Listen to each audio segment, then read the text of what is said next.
നമസ്കാരം. വചന സമീക്ഷയുടെ പുതിയൊരു അധ്യായത്തിലേക്ക് എല്ലാ പ്രേക്ഷകർക്കും സ്വാഗതം. ഇന്നത്തെ വിചിന്തനത്തിനായുള്ള തിരുവചന ഭാഗം സഭാപ്രസംഗി 7-ാം അധ്യായം 20-ാം വാക്യം.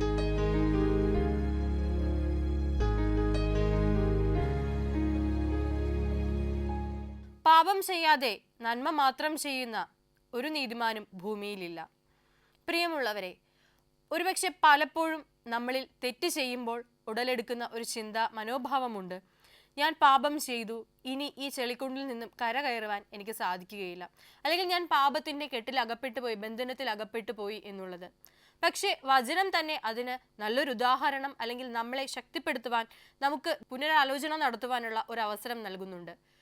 എത്ര ആണെന്നിരുന്നാലും അല്ലെങ്കിൽ എത്ര വിശുദ്ധനാണെന്നിരുന്നാലും ഒരു പാപവും ചെയ്യാത്തതായി ആരും തന്നെ ഈ ഭൂമിയിലില്ല. അങ്ങനെയെങ്കിൽ വിശുദ്ധന്മാരുടെ ജീവിതത്തിലുടനീളം നമ്മൾ പഠിക്കുമ്പോഴും വായിക്കുമ്പോഴും എല്ലാം ഇത്തരത്തിലുള്ള പാപ സാഹചര്യങ്ങളെയും പ്രവണതകളെയും തിന്മകരമായിട്ടുള്ള സംഭവങ്ങളെയും ഒക്കെ നമ്മൾ കണ്ടുമുട്ടാറുണ്ട്. അങ്ങനെയെങ്കിൽ സാധാരണക്കാരനായ ഒരു മനുഷ്യന്റെ ജീവിതത്തെക്കുറിച്ച് പറയാനുണ്ടോ? നമ്മുടെയൊക്കെ ജീവിതത്തിൽ സംഭവിക്കുന്ന തെറ്റുകളെ, ഇന്ന് സംഭവിക്കുന്ന തെറ്റുകളെ നാളെ നന്മകളാക്കി മാറ്റുവാനുള്ള ഒരു അവസരം നമുക്ക് ഈ വചനം നൽകുന്നുണ്ട്. അതിനാൽ തന്നെ ചെയ്യുന്ന തെറ്റുകളെക്കുറിച്ച് ഓർത്ത് പശ്ചാത്തപിക്കുവാനും പുതിയൊരു നീതിമാനാകുവാനുമുള്ള ഒരു വാതിലിൻ്റെ തുറവി നമുക്ക് മുന്നിൽ എപ്പോഴും സ്വർഗം തുറന്നിടുന്നുണ്ട് എന്നുള്ളതാണ് ഈ വചനം നമ്മെ പഠിപ്പിക്കുന്നത്, പ്രബോധനം നൽകുന്നത്. ഈ ഒരു വചനത്തിൽ അധിഷ്ഠിതമായി സ്വർഗത്തിലേക്കുള്ള നീതിയുടെയും വിശുദ്ധിയുടെയും വാതിലുകൾ തുറക്കുവാൻ, ജനാലകൾ തുറന്ന് വിശുദ്ധിയുടെ ലോകത്തേക്ക് പാറിപ്പറന്നുയരുവാൻ നമുക്ക് പരിശ്രമിക്കാം. അതിന് ഈ വചനം നമ്മെ ശക്തിപ്പെടുത്തട്ടെ. വചന സമീക്ഷയുടെ ഈ അധ്യായത്തിലേക്ക് എല്ലാ പ്രേക്ഷകർക്കും ഒരിക്കൽ കൂടി സ്വാഗതം. നാം കണ്ടുമുട്ടുന്ന പല ജീവിതങ്ങളും, അല്ലെങ്കിൽ വായിച്ചറിയുന്ന പല ജീവിതങ്ങളും, നമുക്ക് ചുറ്റുപാടുമുള്ള പല വ്യക്തികളും ഒരുപക്ഷെ പലപ്പോഴൊക്കെയും നമുക്ക് പ്രചോദനമാകാറുണ്ട്. അത്തരത്തിലുള്ള ഒരു വ്യക്തിത്വം, അല്ലെങ്കിൽ ആ വ്യക്തിയുടെ ജീവിതത്തെ പറ്റി നമുക്ക് കേൾക്കാം. ഒരു ചെറിയ ബാലൻ, അവൻ ജനിച്ചതോ ഏറ്റവും ദരിദ്രമായ ഒരു മുസ്ലിം കുടുംബത്തിൽ. അവൻ്റെ വാപ്പ അല്ലെങ്കിൽ അവൻ്റെ അപ്പൻ ചെറുപ്പത്തിലെ അവന് നഷ്ടപ്പെടുന്നത് കൊണ്ട് തന്നെ അവൻ യതീംഖാനയിലേക്ക് മാറുകയാണ്. സഹോദരങ്ങൾക്കൊപ്പം യതീംഖാനയിലേക്ക് മാറി വീട്ടിൽ നിന്ന് അകന്നു ഒരു നേരത്തെ ഭക്ഷണത്തിന് വേണ്ടിയിട്ട് അവൻ പഠിക്കാൻ പോവുകയാണ്. ആ യതീംഖാനയിൽ നിൽക്കുമ്പോൾ ബാക്കി അവനെപ്പോലെയുള്ള ഒരുപാട് കുട്ടികൾ പാവപ്പെട്ട കുടുംബങ്ങളിൽ നിന്ന് അപ്പനെയും അമ്മയും ഒക്കെ നഷ്ടപ്പെട്ടു വന്ന ഒരുപാട് അനാഥ ബാല്യങ്ങളെ കൂടി അവൻ കണ്ടുമുട്ടുന്നുണ്ട്. എന്നിരുന്നാലും അവൻ്റെ ഉദ്ദേശം വീട്ടിലെ ദാരിദ്ര്യം മാറ്റുക, അല്ലെങ്കിൽ അവൻ്റെ അവിടെ കൊണ്ടുചെന്ന് എത്തിച്ചത് അവൻ്റെ ദാരിദ്ര്യവും ഭക്ഷണത്തിന് വേണ്ടിയിട്ടുള്ള ആ ഒരു നെട്ടോട്ടവുമായിരുന്നു. ഭക്ഷണത്തിന് വേണ്ടി മാത്രമായി യതീംഖാനയിൽ എത്തിയ ഒരു ബാലൻ ആ രാത്രികളിൽ, അനാഥത്വത്തിൻ്റെ അല്ലെങ്കിൽ ആ ഒരു ഭീകരത പേറുന്ന രാത്രികളിൽ, വാപ്പയുടെ അല്ലെങ്കിൽ അപ്പൻ്റെ സ്നേഹം നിഷേധിക്കപ്പെട്ട രാത്രികളിൽ ഒക്കെയും തിരിച്ചറിയുന്നുണ്ട്, ജീവിതത്തിൽ ഇനിയും ദരിദ്രനായി മരിക്കുക എന്നുള്ളതല്ല എൻ്റെ ലക്ഷ്യം. പിന്നെയോ നാടിനും സമൂഹത്തിനും എൻ്റെ കുടുംബത്തിനും അഭിമാനമാകുന്ന രീതിയിൽ എനിക്ക് എന്തെങ്കിലുമൊക്കെ ആകണം, ആരെങ്കിലുമൊക്കെ ആകണം എന്നുള്ള ഒരു ചിന്ത ഒരു 6-ാം ക്ലാസ്സുകാരൻ്റെ തലയിലേക്ക് വരികയാണ്. പിന്നീട് എങ്ങനെയായിരിക്കും അവൻ അവൻ്റെ ജീവിതത്തെ ചിട്ടപ്പെടുത്തിയത്, ക്രമപ്പെടുത്തിയത്, അവൻ്റെ ജീവിതം എപ്രകാരമായി തീർന്നു എന്നുള്ള വിശേഷത്തിലേക്ക് നമുക്ക് മടങ്ങി വരാം. അതിനു മുൻപായി വചന സമീക്ഷയുടെ ഇന്നത്തെ ആദ്യത്തെ കോളറിലേക്ക് നമുക്ക് പോകാം. നമസ്കാരം, വചന സമീക്ഷയിലേക്ക് സ്വാഗതം. ആരാണ്? ആന്റി ഒരിക്കൽ കൂടി പറയാവോ? സൂസൻ. സൂസൻ ആന്റി എവിടെ നിന്ന് വിളിക്കുന്നു? ഞാൻ മാവേലിക്കര. വീട്ടിൽ ആരൊക്കെ ഉണ്ട്?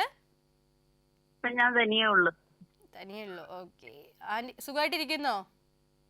കുഴപ്പമില്ല. ആ ഭാഗത്ത് മഴയൊക്കെ ഉണ്ടോ മാവേലിക്കര? മഴയാ, നല്ല മഴയല്ലേ? അതെ അതെ. കേരളത്തിൽ ഉടനീളം എല്ലായിടത്തും നല്ല മഴ പെയ്യുന്നുണ്ട് ഇപ്പോ. സാറില്ല, ഇതിപ്പോ മഴക്കാലം ആണല്ലോ, അപ്പോൾ നമുക്ക് പ്രാർത്ഥിക്കാൻ പറ്റുന്നത് ഇനി ഭയങ്കരമായിട്ടൊരു അതികഠിനമായിട്ടുള്ള ഒരു മഴ വരാണ്ട് വലിയ ബുദ്ധിമുട്ടുകൾ ഒന്നും ഉണ്ടാക്കാണ്ട് ഈ ഒരു മഴക്കാലം അങ്ങ് പോയാൽ നല്ലതായിരിക്കും അല്ലേ? അതെ, അങ്ങനെ പ്രാർത്ഥിക്കാം.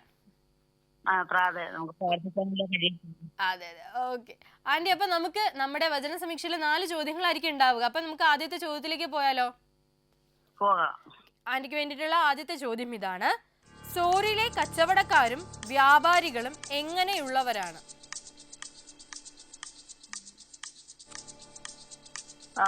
പ്രഭുക്കന്മാരും. ശരി ഉത്തരമാണ് ആന്റി, കൺഗ്രാറ്റുലേഷൻസ്. Thank you. ഉത്തരം ഇതാണ്, പ്രഭുക്കന്മാരും ഭൂമിയിലെ മഹാന്മാരായുള്ളതും. ആ അത് ബൈബിള് മാറുന്ന അനുസരിച്ച് നമുക്ക് വാക്കുകൾക്ക് ചില വ്യത്യാസം വരും കേട്ടോ, അത്രേ ഉള്ളൂ. ഓ അപ്പം രണ്ടാമത്തെ ചോദ്യത്തിലേക്ക് പോയാലോ? പോകാം. ചോദ്യം ഇതാണ്, സോറിന്റെ പതനം നിർണയിച്ചിരിക്കുന്നത് ആരാണ്?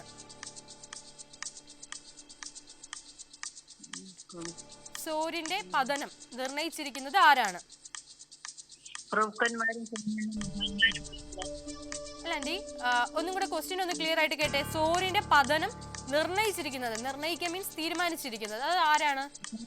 സൈന്യങ്ങളുടെ യഹോവ. ശരി ഉത്തരം, കൺഗ്രാറ്റുലേഷൻസ്. സംശയമൊന്നും വേണ്ട, സൈന്യങ്ങളുടെ യഹോവ. ഒരു കാര്യം പ്രത്യേകിച്ച് നമ്മളിപ്പോ ജനറലി സാധാരണയായിട്ട് പറയുകയാണെങ്കിൽ പോലും ഒരു കാര്യം നിർണയിക്കാൻ ദൈവത്തിന് മാത്രമല്ലേ പറ്റൂ. അതെ അതെ അതെ. ആന്റി, നമ്മുടെ പ്രേക്ഷകർക്ക് വേണ്ടിയിട്ട് ഇന്ന് പാട്ട് പാടുകയാണോ അതോ വചനം പറയണോ, എന്താ ചെയ്യാ? ആന്റിക്ക് ഏറ്റവും ഇഷ്ടമുള്ള എന്താ ചെയ്യാൻ? പാട്ട് പാടുക ആന്റിക്ക് സന്തോഷം തരുന്നത് പാട്ട് പാടുന്നതാണെങ്കിൽ ഞങ്ങൾക്ക് സന്തോഷം തരുന്നത് ആന്റിയുടെ പാട്ട് കേൾക്കുക എന്നുള്ളത്. അപ്പൊ ആന്റി പാടിക്കോളും.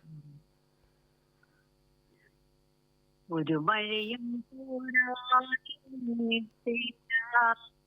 ഒരു കാറ്റ്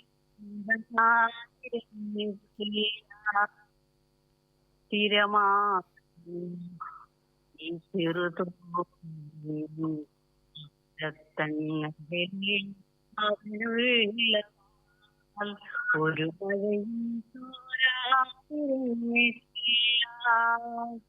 ആന്റി നന്നായിട്ട് പാടി. ആ ഓക്കെ, അപ്പൊ എന്തായാലും നമുക്ക് മൂന്നാമത്തെ ചോദ്യത്തിലേക്ക് പോയാലോ? പോകാം.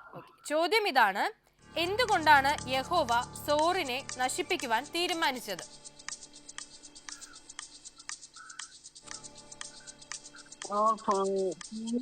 സകല മഹാന്മാരെ അപമാനിക്കാതിരിക്കേണ്ടതിന്. ഒരിക്കൽ കൂടെ പറയാമോ ആന്റി? ഭൂമിയിലെ സകല മഹാന്മാരെ അപമാനിക്കാതിരിക്കേണ്ടതിന്. ശരി ഉത്തരം, കൺഗ്രാറ്റുലേഷൻസ്. Thank you. ഉത്തരം ഇതാണ്, സകല മഹത്വത്തിന്റെയും ഗർവം അശുദ്ധമാക്കേണ്ടതിനും ഭൂമിയിലെ സകല മഹാന്മാരെയും അപമാനിക്കേണ്ടതിനും. അപ്പം എന്തായാലും കൺഗ്രാറ്റുലേഷൻസ്. നമുക്ക് ലാസ്റ്റത്തെ ക്വസ്റ്റ്യനിലേക്ക് പോയാലോ? പോകാം. ഓക്കെ, ലാസ്റ്റ് ക്വസ്റ്റ്യൻ ഇതാണ്, നൈൽ നദി പോലെ നിന്റെ ദേശത്തിന്മേൽ കവിഞ്ഞൊഴുകുവാൻ ആരോടാണ് പറഞ്ഞത്? തർശീസ് പുത്രിയോട്. അതിൽ സംശയമൊന്നുമില്ലായിരുന്നല്ലേ, പെട്ടെന്ന് പറയാനും പറ്റി. അതിന് ശരി ഉത്തരമാണ്, കൺഗ്രാറ്റുലേഷൻസ്. ഉത്തരം ഇതാണ്, തർശീഷ് പുത്രിയോട്. അപ്പൊ സന്തോഷമായില്ലേ 4 ചോദ്യങ്ങൾക്ക് ശരി ഉത്തരം പറഞ്ഞപ്പോ? സന്തോഷായി. വചന സമീക്ഷയിലേക്ക് ഇനിയും വിളിക്കാം കേട്ടോ. Okay okay okay, thank you aunty. നമ്മളോടൊപ്പം കോളിൽ ഉണ്ടായിരുന്നത് നമ്മുടെ സൂസൻ ആന്റി ആയിരുന്നു. നല്ലൊരു കോളർ കൂടിയായിരുന്നു. ആന്റിക്കും ആന്റിയുടെ ഒരു പ്രാർത്ഥനാ നിയോഗങ്ങൾക്ക് വേണ്ടിയിട്ടൊക്കെ നമുക്ക് ദൈവസന്നിധിയിലായിരിക്കുമ്പോൾ നമുക്കും ഓർക്കാം. നമ്മുടെ കഥയിലേക്ക്, ആ ഒരു ജീവിതത്തിലേക്ക് നമുക്ക് മടങ്ങി വരാം. അങ്ങനെ എഴുതുവാനും വായിക്കുവാനും പോലും അറിയാതിരുന്ന ഒരു കൊച്ചു പയ്യൻ അവൻ്റെ ജീവിതത്തിലെ വലിയൊരു ആഗ്രഹമായി, ലക്ഷ്യമായി കണക്കാക്കിക്കൊണ്ട് എഴുതാനും വായിക്കാനും പഠിക്കുകയാണ്. അക്ഷരങ്ങൾ കൂട്ടിയെഴുതി വാക്കുകൾ എഴുതാൻ പഠിക്കുകയാണ്. അതും ഒരു പ്രായത്തിന് ശേഷം, അതായത് അവൻ്റെ ജീവിതത്തിലെ സ്കൂൾ കാലഘട്ടത്തിൻ്റെ ഒരു പകുതിയിലേറെ കഴിഞ്ഞതിന് ശേഷമാണ് പഠിക്കണം, അല്ലെങ്കിൽ എനിക്കിതാകണം എന്നുള്ളൊരു ചിന്ത അവനിലേക്ക് വരുന്നത്. എന്നിരുന്നാലും മാസത്തിൽ ഒരിക്കലോ അല്ലെങ്കിൽ മാസങ്ങൾ കൂടുമ്പോൾ ഒരിക്കലോ വീട്ടിലേക്ക് പോയി ഉമ്മയെയും സഹോദരങ്ങളെയും ഒക്കെ കണ്ട് ദുഃഖം പങ്കുവെച്ച്, സ്നേഹം പങ്കുവെച്ച്, സന്തോഷം പങ്കുവെച്ച് അവസാനം വീണ്ടും ആ ഒരു യത്തീംഖാനയിലേക്ക് കാലെടുത്ത് വെക്കുമ്പോൾ ഇടറുന്ന ഹൃദയവും അല്ലെങ്കിൽ വേദനയുള്ള നൊമ്പരമുള്ള ഹൃദയവുമായിട്ട് തിരിച്ചു കയറുന്ന ഒരു കൊച്ചു പയ്യന്റെ, ബാലന്റെ മനസ്സിലുള്ള നിഷ്കളങ്കമായ ചിന്തകൾ എന്തൊക്കെയാണെന്ന് നമുക്ക് ഊഹിക്കാവുന്നതേ ഉള്ളൂ. ഉറ്റവരെയും ഉടയവരെയും വിട്ടു നിൽക്കുക, അതും ഒരു നേരത്തെ ഭക്ഷണത്തിനും വസ്ത്രത്തിനും വേണ്ടിയിട്ട് വിട്ടു നിൽക്കുക എന്നുള്ള പരിതാപകരമായ ഒരവസ്ഥ. അത്രയും ദാരിദ്ര്യത്തിന്റെ കെട്ടുപാടുകളിൽ നിന്നും അവൻ 10ാം ക്ലാസ് വളരെ ആഘോഷപൂർവ്വം അല്ലെങ്കിൽ വളരെ സന്തോഷത്തോടു കൂടി തന്നെ പാസ്സാവുകയാണ്. അവിടെ നിന്നും ഉന്നത വിദ്യാഭ്യാസത്തിന് വേണ്ടി പോകുന്നു. മലയാളം ഐച്ഛിക വിഷയമായി എടുത്ത് എല്ലാവരും കൊതിക്കുന്ന ഒരു പരീക്ഷയിൽ എഴുതുവാനായി അവൻ തയ്യാറെടുക്കുകയാണ്. അപ്പോൾ ആ പരീക്ഷയ്ക്ക് വേണ്ടിയിട്ടുള്ള വലിയ നിക്ഷേപങ്ങളൊന്നും ഇല്ലാതെ തൻ്റെ ഏറ്റവും ചെറിയ സാഹചര്യത്തിൽ തൻ്റെ ചുറ്റുപാടിൽ തൻ്റെ ദാരിദ്ര്യത്തിൽ നിന്നുകൊണ്ട് വലിയൊരു സ്വപ്നത്തിലേക്ക് കാലെടുത്ത് വെക്കുന്ന ആ ചെറുപ്പക്കാരൻ്റെ ജീവിതത്തിലേക്ക്, അവൻ്റെ സ്വപ്നത്തിലേക്ക്, അവൻ എഴുതാൻ തയ്യാറെടുക്കുന്ന പരീക്ഷയിലേക്ക്, ആ നാളുകളിലേക്ക്, ഉറക്കമില്ലാതെ ഉണർന്നിരുന്ന സ്വപ്നം കണ്ട അവൻ്റെ ദിനങ്ങളിലേക്ക് നമുക്ക് മടങ്ങി വരാം. അതിനു മുൻപായി നമുക്ക് രണ്ടാമത്തെ കോളിലേക്ക് പോകാം. നമസ്കാരം, വചന സമീക്ഷയിലേക്ക് സ്വാഗതം. ആരാണ്? ജസ്റ്റിൻ ആണ്. ജസ്റ്റിൻ അങ്കിൾ എവിടെ നിന്ന് വിളിക്കുന്നു? ഞാൻ വിളിക്കുന്നത് തൃശ്ശൂർ ജില്ലയിലെ കുരിക്കാട്ടുശ്ശേരി എന്ന സ്ഥലത്ത് നിന്ന് വിളിക്കുന്നു. തൃശ്ശൂർ ജില്ലയാണ് അല്ലേ? അതെ. അങ്കിൾ എന്ത് വർക്ക് ചെയ്യുവാണോ? അല്ല, ഞാൻ വീട്ടിലാണ്. എന്തോ? വീട്ടിലെ ജോലിയാണ്. വീട്ടില്. ഓക്കെ. അങ്കിള് വീട്ടിലാരൊക്കെ ഉണ്ട്? എന്റെ വീട്ടിൽ ഇപ്പൊ അമ്മ മാത്രമേ ഉള്ളൂ. അപ്പോ സന്തോഷമായിട്ടാണോ പോകുന്നേ? അതെ, തീർച്ചയായും. ഓക്കെ, സന്തോഷവും സുഖം ഒക്കെ ഉണ്ടല്ലേ? ഓക്കെ. അങ്കിള് എല്ലാ ദിവസവും ബൈബിളൊക്കെ വായിക്കാറുണ്ടോ? എല്ലാ ദിവസവും വായിക്കാറില്ല. ഇടവട്ട ദിവസങ്ങളിൽ വായിക്കാറുണ്ട്. ബൈബിൾ വായിക്കാൻ ഇഷ്ടമല്ലേ? ഭയങ്കര ഇഷ്ടമാണ്. ഓക്കെ, അപ്പം എന്തായാലും അതേ ഇഷ്ടം തുടർന്നു കൊണ്ട് പോവുക. ഇത് നമ്മുടെ വചനവുമായിട്ട് ബന്ധപ്പെട്ട ഒരു പ്രോഗ്രാം കൂടെയാണല്ലോ. അപ്പോൾ ഈ ഒരു പ്രോഗ്രാമിലൂടെ വചനം ശ്രവിക്കാനും വചനം പങ്കുവെക്കാനും ഒക്കെ സാധിക്കട്ടെ. ഓക്കെ, അപ്പൊ അങ്കിളെ നമ്മുടെ വചന സമീക്ഷയിൽ 4 ചോദ്യങ്ങളായിരിക്കും ഉണ്ടാവുക. അതില് അങ്കിളിനോട് ഒന്നാമത്തെ ചോദ്യം ചോദിക്കുകയാണ്. ചോദ്യം ഇതാണ്: ഏതു ദേശത്തിന്റെ കോട്ടകൾ നശിപ്പിക്കുവാനാണ് യഹോവ കൽപ്പന കൊടുത്തിരിക്കുന്നത്? ശരി ഉത്തരം. കൺഗ്രാറ്റുലേഷൻസ്. ഉത്തരം ഇതാണ്, കാനാന്റെ. ഓക്കെ, രണ്ടാമത്തെ ചോദ്യത്തിലേക്ക് പോകാം. ചോദ്യം ഇതാണ്: പീഡിതയും കന്യകയുമായ സീദോൻ പുത്രിയോട് എവിടേക്ക് കടന്നു ചെല്ലാനാണ് പറഞ്ഞത്? അവിടുന്ന് അരുളി ചെയ്തു, മർദ്ദിതയായ സീദോൻ കന്യകയെ, നിന്റെ ആഹ്ലാദം അവസാനിച്ചു. എഴുന്നേറ്റ് സൈപ്രസിലേക്ക് പോവുക. അവിടെയും നിനക്ക് ആശ്വാസം ലഭിക്കുകയില്ല. അപ്പം അത് എന്തായാലും ശരി ഉത്തരവാണെങ്കിലേ കൺഗ്രാറ്റുലേഷൻസ്. കിത്തീമിലേക്ക്. അതെ, അപ്പം എന്തായാലും ഞാൻ പറഞ്ഞല്ലോ, ബൈബിളിൽ ഉണ്ടാകുന്ന ചില വ്യത്യാസങ്ങൾ, വാക്കുകൾക്കുള്ള വ്യത്യാസങ്ങളാണ്, പക്ഷെ ശരി ഉത്തരമാണ്. ഓക്കെ അങ്കിളെ, അപ്പം എന്തായാലും ശരി ഉത്തരം പറഞ്ഞു. കൺഗ്രാറ്റുലേഷൻസ്. സന്തോഷമായോ 2 എണ്ണം ശരിയാക്കിയപ്പോ? ഓക്കെ. അങ്കിള് ബൈബിളുമായിട്ട് ബന്ധപ്പെട്ട് അങ്കിളിന് എന്ത് ചെയ്യാൻ ഇഷ്ടം? അതായത് പാട്ട് പാടാനാണോ, വചനം പങ്കുവയ്ക്കുവാനാണോ, അല്ലെങ്കിൽ ബൈബിളിൽ ഏതെങ്കിലും ഒരു കഥാപാത്രത്തെ കുറിച്ച് എന്താ ഇഷ്ടം? അങ്ങനെ ചോദിച്ചു കഴിഞ്ഞാല് ബൈബിളിലെ കമന്ററി വായിക്കാൻ താല്പര്യമുണ്ട്. ഓക്കെ അങ്കിളെ പറഞ്ഞോളൂ. കമന്ററി വായിക്കാൻ താല്പര്യമുണ്ട്. Bible commentary. എന്തോ? ബൈബിളിന്റെ വ്യാഖ്യാനം. ബൈബിളിന്റെ വ്യാഖ്യാനങ്ങൾ വായിക്കാൻ ഇഷ്ടമാണ് അല്ലേ? വായിക്കാൻ ഇഷ്ടമാണ്. അപ്പോൾ അതിൽ വായിച്ചിട്ടുള്ളതിൽ ഏറ്റവും എന്താ പറയാ, എന്തെങ്കിലും ഒരു ഹേർട്ട് ടച്ചിങ് ആയിട്ടുള്ള എന്തെങ്കിലും ഒരു ഫീലിംഗ് ഉണ്ടായിട്ടുണ്ടോ? ഇങ്ങനെ വ്യാഖ്യാനങ്ങൾ വായിക്കുമ്പോൾ അതിൽ ഏറ്റവും ഹൃദയസ്പർശിയായിട്ടുള്ള ഏതെങ്കിലും ഭാഗം ഉണ്ടായിട്ടുണ്ടോ? അങ്ങനെ കൃത്യമായിട്ട് ഓർമ്മ വരുന്നില്ല. കാരണം വായിക്കുമ്പോഴെല്ലാം അത് വളരെ ഹൃദയസ്പർശിയായിട്ടാണ് അനുഭവപ്പെടാറ്. ഏതെങ്കിലും പ്രത്യേക ഭാഗം എടുത്തു പറയാനായിട്ട് എല്ലാം ഒരുപോലെ എന്നല്ലാതെ പറയാനായിട്ട് സാധിക്കുകയില്ല. ഓക്കെ ഓക്കെ അങ്ങളെ, എന്തായാലും നമുക്കിന്ന് അടുത്ത ക്വസ്റ്റ്യനിലേക്ക് പോകാം. ഓക്കെ, മൂന്നാമത്തെ ചോദ്യം ഇതാണ്: കൽദയരുടെ ദേശത്തെ മരുഭൂമിയിലെ മൃഗങ്ങൾക്കായി നിശ്ചയിച്ചിരിക്കുന്നത് ആരാണ്? കൽദയരുടെ ദേശം എന്തായാലും ഇതാണ് ആ ജനത. ഇത് അസീറിയൻ പറയുന്നത്. പക്ഷെ ആരാണെന്നുള്ളത് അവർ പറയുന്നത് അത് കൈലിനെ വന്യമൃഗങ്ങൾക്ക് വിട്ടുകൊടുക്കുകയാണെങ്കിൽ, പക്ഷെ ആരാണ് വിട്ടുകൊടുക്കുന്നത് വ്യക്തമല്ല, എനിക്ക് വ്യക്തമല്ല. അതില് ഡയറക്റ്റ് ആയിട്ട് പറയുന്നില്ല, പക്ഷെ നിശ്ചയിച്ചിരിക്കുന്നത് അശൂർ ആണ്. അപ്പൊ പെട്ടെന്ന് നമുക്ക് വചനം വായിക്കുമ്പോ കിട്ടില്ല, വചനത്തിൽ നിന്നുള്ള ഒരു ക്വസ്റ്റ്യൻ ആയോണ്ടാട്ടോ. അതിന്റെ ശരി ഉത്തരം അശൂർ. അപ്പൊ നമുക്ക് നെക്സ്റ്റ് ക്വസ്റ്റ്യനിലേക്ക് പോകാം. നാലാമത്തെ ചോദ്യം ഇതാണ്: സോർ ഒരു രാജാവിന്റെ ജീവിതകാലമായ എത്ര വർഷത്തേക്കാണ് മറന്നു കിടക്കുന്നത്? 70 വർഷത്തേക്ക്. ശരി ഉത്തരം, കൺഗ്രാറ്റുലേഷൻസ്. ആ ഉത്തരം ഇതാണ്, 70 വർഷം. ആ അപ്പൊ അങ്കിളെ 4 ക്വസ്റ്റ്യൻസിൽ 3 എണ്ണവും വളരെ കൃത്യമായിട്ട് ശരിയാക്കിയിട്ടുണ്ട്. ഓക്കെ. അപ്പൊ തീർച്ചയായിട്ടും വചന സമീക്ഷയിലേക്ക് ഇനിയും വിളിക്കുക. ഇനി വിളിക്കുമ്പോൾ നമുക്ക് 4 ചോദ്യങ്ങളും കൃത്യമായിട്ട് ഉത്തരം പറയാൻ നമുക്ക് പരിശ്രമിക്കാം. ഓക്കെ. ഓക്കെ, താങ്ക് യു അങ്കിളെ, thank you so much. Justin അങ്കിളായിരുന്നു നമ്മളോടൊപ്പം ഉണ്ടായിരുന്നത്. 3 ചോദ്യങ്ങൾക്ക് അങ്കിൾ ശരി ഉത്തരം നൽകി. ചെറിയ വ്യത്യാസങ്ങളുടെ പേരിൽ ഒരു ചോദ്യത്തിന് ഉത്തരം നൽകാൻ പറ്റിയില്ല. പക്ഷേ അങ്കിളിനോടൊപ്പം ഉള്ള അമ്മയ്ക്കും ഒക്കെ വേണ്ടിയിട്ട് നമുക്ക് പ്രാർത്ഥിക്കാം. ഒപ്പം തന്നെ ജീവിതത്തിലെ എല്ലാ പ്രാർത്ഥനാ നിയമങ്ങളും ഒക്കെ നമ്മൾ സമർപ്പിക്കുമ്പോൾ ഈ കുടുംബങ്ങളെ കൂടി നമുക്ക് ഓർക്കാം. നമുക്ക് നമ്മുടെ കഥയിലേക്ക് മടങ്ങി വരാം. അങ്ങനെ ഒരു വലിയ പരീക്ഷയ്ക്ക് വേണ്ടി നമ്മുടെ ആ ചെറുപ്പക്കാരൻ തയ്യാറെടുക്കുകയായിരുന്നു എന്ന് പറഞ്ഞു.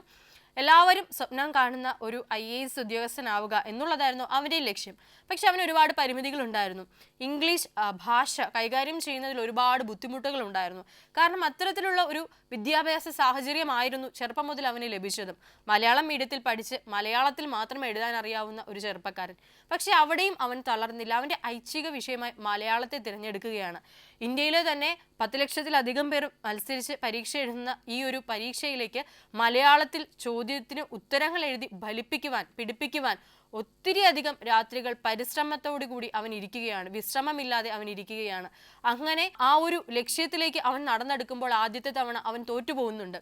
എന്നിരുന്നാലും അവൻ അതിൽ തളരാതെ പതരാതെ വീണ്ടും മുന്നോട്ട് പോകുവാൻ ഒരുങ്ങുകയാണ്. ഇതിനിടയ്ക്ക് അവൻ്റെ ജീവിതത്തിൽ പല സാഹചര്യങ്ങളും മാറി മറിയുന്നുണ്ട്.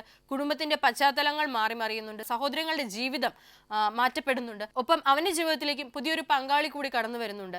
എന്നിരുന്നാലും ആ കുടുംബജീവിതത്തിന്റെ നടുവിൽ നിന്നുകൊണ്ട് വലിയ ഉത്തരവാദിത്തങ്ങൾ ഏറ്റെടുത്തുകൊണ്ട് അവൻ ആഗ്രഹിക്കുന്നത് അവൻ്റെ ലക്ഷ്യത്തിലേക്ക്, അവൻ ചെറുപ്പത്തിൽ എപ്പോഴോ കണ്ടുറങ്ങിയ ആ സ്വപ്നത്തിലേക്ക് എത്തുക എന്നുള്ളതാണ്.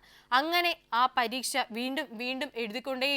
അങ്ങനെ ഏവരും കാത്തിരുന്ന ആ ഒരു പ്രതീക്ഷയുടെ പട്ടികയിലേക്ക്, ഇന്ത്യ മുഴുവനും അറിയപ്പെടുന്ന ആ ഒരു റാങ്ക് പട്ടികയിലേക്ക് അവൻ്റെ പേര് കൂടി എഴുതി ചേർക്കപ്പെടുകയാണ്.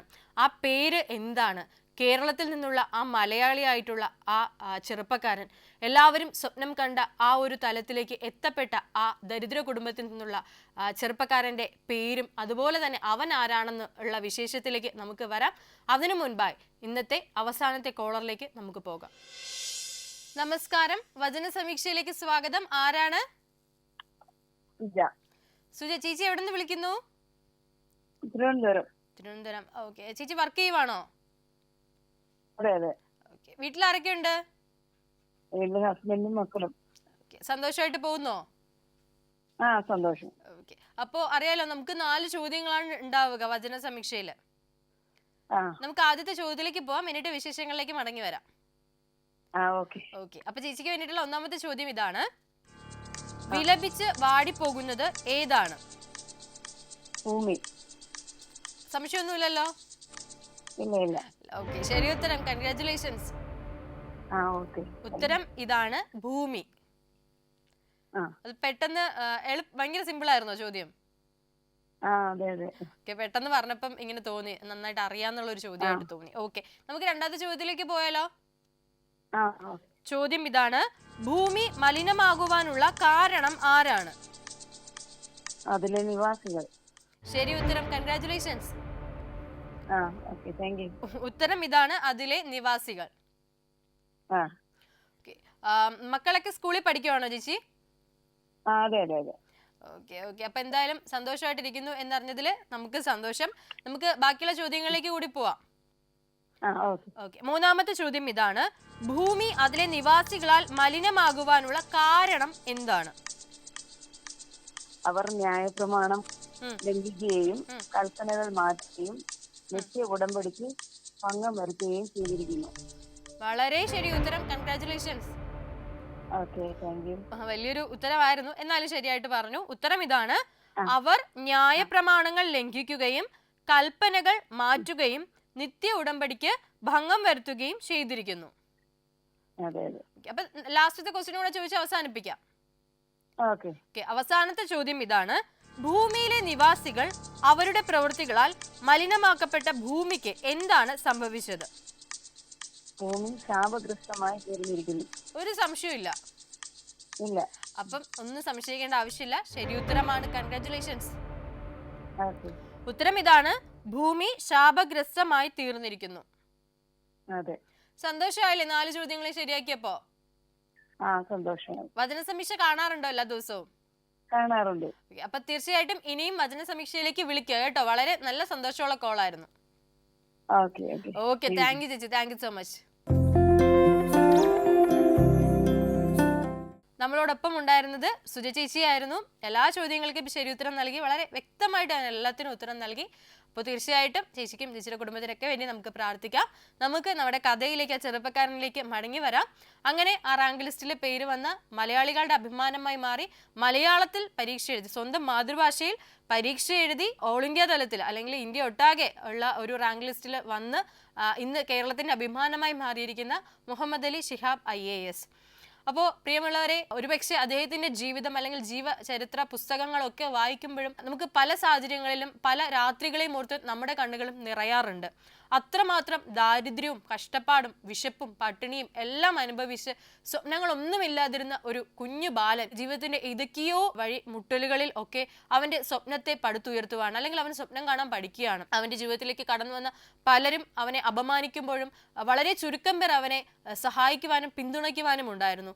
ഇത്തരത്തിൽ നമ്മുടെ ജീവിതത്തിലും ഒരുപക്ഷെ നമ്മളെ പിന്തുണയ്ക്കുന്നവരെക്കാൾ ഏറെ നമ്മളെ വലിച്ചിഴയ്ക്കുന്നവരായിരിക്കാം, അല്ലെങ്കിൽ നമ്മെ തള്ളിയിടുന്നവരായിരിക്കാം. പക്ഷെ അവിടെ നിന്നും ആ ചെറുപ്പക്കാരൻ സ്വപ്നം കണ്ട് ഉയർന്നതുപോലെ അവന്റെ പരിമിതികളെ അവന്റെ ബലമാക്കി മാറ്റിയ ആ സാഹചര്യത്തെ ഒക്കെയും നമ്മുടെ ജീവിതത്തിലേക്ക് കൂടി നമുക്ക് സ്വീകരിക്കാം. അങ്ങനെയെങ്കിൽ നമ്മുടെ ജീവിതത്തിൽ തളർച്ചകൾ ഉണ്ടാകുമ്പോൾ മുന്നോട്ട് പോകുവാനുള്ള ഒരു ബലം നമ്മൾ അറിയാതെ നമ്മളിലേക്ക് വന്നു ചേരും. സ്വപ്നം കാണാൻ അറിയില്ലെങ്കിൽ പോലും നമ്മളും സ്വപ്നം കാണും. ജീവിക്കാൻ അറിയില്ലെങ്കിൽ പോലും നമ്മളും മുന്നോട്ട് ജീവിക്കും. പ്രശ്നങ്ങൾ ഉണ്ടെങ്കിൽ പോലും അതിനുള്ള പരിഹാരം നമ്മൾ കണ്ടെത്തും. അത്തരത്തിലൊരു ജീവിത മാതൃകയായി ഈ ചെറുപ്പക്കാരൻ, അല്ലെങ്കിൽ ഇത്തരത്തിലുള്ള ചെറുപ്പക്കാരുടെ ജീവിതം നമുക്ക് മുന്നോടിയായിട്ടിരിക്കുമ്പോൾ സമൂഹത്തിനും സഭയ്ക്കും അല്ലെങ്കിൽ നമ്മളായിരിക്കുന്ന കുടുംബത്തിനും ഒക്കെ അഭിമാനമാകുവാൻ, അവരുടെ ജീവിതത്തിന്റെ അല്ലെങ്കിൽ തലവര മാറ്റുന്ന വലിയ വഴിത്തിരിവുകൾ നമ്മുടെ ജീവിതങ്ങൾ കൊണ്ട് അവർക്ക് നൽകുവാൻ നമുക്കും സാധിക്കട്ടെ. നമ്മുടെ ജീവിതത്തെ അത്തരത്തിൽ ക്രമപ്പെടുത്തുവാനും ചിട്ടപ്പെടുത്തുവാനും നമുക്ക് പരിശ്രമിക്കാം. വചന സമീക്ഷയുടെ ഈ അധ്യായം ഇവിടെ പൂർണ്ണമാകുന്നു. പുതിയൊരു അധ്യായത്തിൽ നമുക്ക് വീണ്ടും കണ്ടുമുട്ടാം. നന്ദി, നമസ്കാരം.